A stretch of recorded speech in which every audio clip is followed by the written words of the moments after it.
My name is Emma, and I'm 28 years old.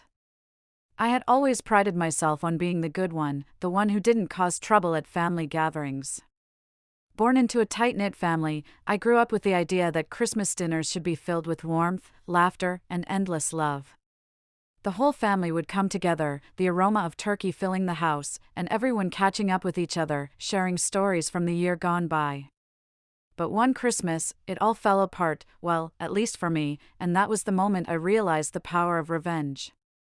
I had never really gotten along with my aunt, Patricia. She was everything I wasn't: loud, opinionated, and, quite frankly, mean. She had this way of walking into a room like she owned it, her lips always curled in some disapproving smile. But, above all, what bothered me most was her passive-aggressive nature. She had a knack for making me feel small, like I didn't belong in the family. I had tried for years to gain her approval, but I was always the outsider. It didn't matter what I did, no matter how well I did in school or how hard I worked, Patricia always found a way to put me down. Christmas of 2023, however, was different. This year, I wasn't going to let her get to me. I'd spent months getting myself into the best shape of my life. After a rough breakup, I had decided to focus on myself. I hit the gym, changed my eating habits, and spent time doing things I enjoyed. I transformed myself, inside and out. My confidence soared, and I realized, for the first time in years, that I didn't need her approval. This year, I was going to stand my ground. It was the usual bitter cold evening. The snow was falling gently outside, coating the world in a pristine white blanket. The air smelled of pine, the scent from the Christmas tree outside Patricia's home drifting through the streets. I parked my car outside the large Victorian house that had always been the center of our Christmas gatherings. It was strange how the sight of it made me feel both nostalgic and uncomfortable at the same time. I had so many memories of this place, memories of sitting around the table, forced smiles, awkward silences, and trying so hard to fit in. But this year, I wasn't going to let anything or anyone make me feel small. This year, I had already decided that if anyone was going to be uncomfortable, it was going to be Patricia. I took a deep breath before walking up to the door. I could feel the familiar nerves in my stomach, but there was something else there too, an unshakable sense of power. This was my time. I knocked. The door creaked open, and there she was, Aunt Patricia. She stood on the other side of the door, looking just like I remembered, tall, with her thin frame dressed in a dazzling red and gold outfit that was clearly meant to draw attention. Her dark eyes flickered over me, sizing me up, the usual disdain and judgment in her gaze. Her expression remained unchanged as she opened the door wider. "Emma," she said, her tone clipped. She didn't even try to hide the sarcasm in her voice. It was as if she had already deemed me unworthy of the holiday spirit. I had expected it, but it still stung. Patricia never quite knew how to hide her contempt, especially not for me. Her eyes flickered up and down my body, as though she were silently judging my appearance, searching for something to criticize. I'd spent so much time getting ready to face her, and I knew she wouldn't be pleased with the new me. "Well, you're here," she muttered, before rolling her eyes dramatically. I took in her dismissive attitude, refusing to let her words affect me the way they used to. Not anymore. This year was different. Before I could respond, she opened the door wide, and I stepped inside, my heels clicking sharply against the wooden floor. Her eyes followed me as I walked past, still giving me that judgmental look. She didn't smile, didn't offer the usual Merry Christmas. No, this year, she wasn't even pretending to be kind. "We don't want you here," she said, her voice flat and uncaring. I froze. The words stung, but something inside me shifted. For the first time in my life, I wasn't going to be the quiet, meek niece who just accepted whatever treatment was thrown at me. I wasn't going to cower under her harsh gaze. "What's that, Aunt Patricia? Did you say you don't want me here?" I asked, keeping my voice steady. The words felt like a challenge as they left my lips. Her eyes narrowed, her lips curling into a sneer. You heard me, she replied, flipping her hair over her shoulder as if she had delivered some great revelation. You've always been the odd one out, Emma. You don't fit in here. Don't even think about sitting at the table. I stood my ground. I could feel the anger rising inside me, but this time, I didn't let it overpower me.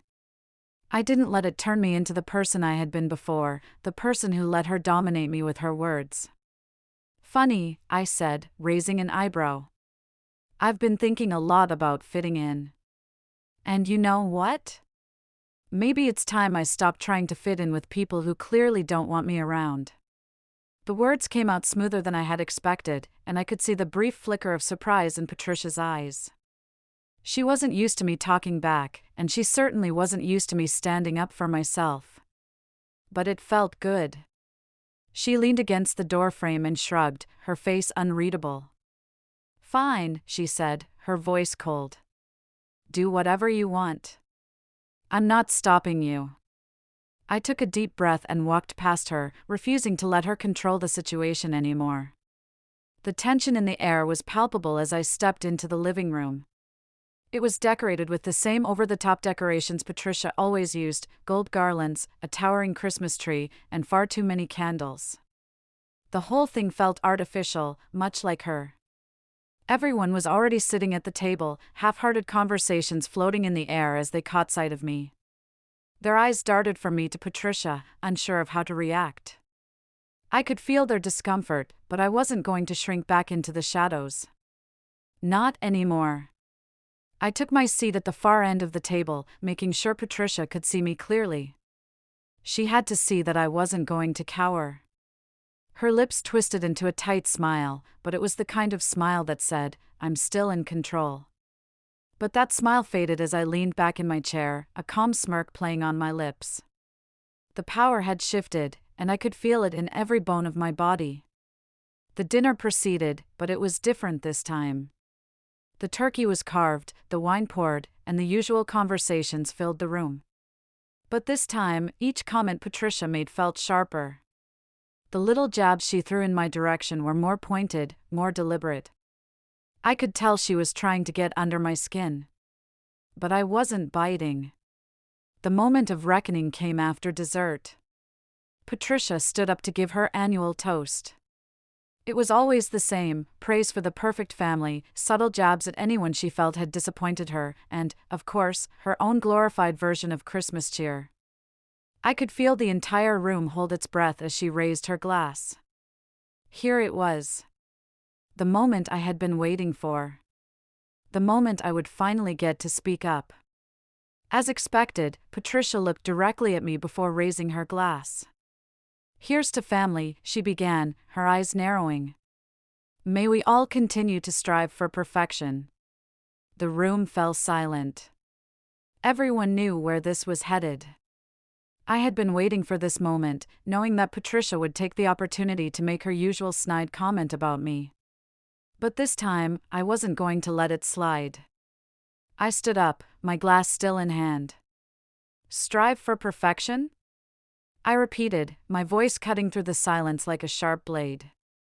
Well, Patricia, I've spent most of my life trying to live up to your impossible standards. But let me tell you something, I've learned that perfection is a myth. It's just a tool for people like you to make others feel small so you can feel big. Patricia's face turned bright red, her eyes narrowing into slits. The other family members fidgeted uncomfortably in their seats. They didn't know how to react. I don't need your approval anymore, I continued, taking a step forward. I've worked hard to get where I am, and I've learned to love myself, flaws and all. And honestly, it's time I stopped trying to fit into a family that doesn't even know what love really means. The room was completely still now. No one said a word. Patricia, her lips trembling with fury, tried to speak, but I wasn't done. And one more thing, I added, my voice like ice. You've spent years making me feel like I don't belong here. But maybe, just maybe, you're the one who doesn't belong. I turned on my heel and walked out, my heart racing but my mind clearer than it had ever been. I could hear Patricia sputtering behind me, but I didn't care. The power had shifted. The Christmas dinner that had always made me feel like an outsider was now my victory. I walked away from that house, a smile tugging at the corners of my lips. For the first time in years, I felt free. And that, my dear aunt, was my perfect revenge.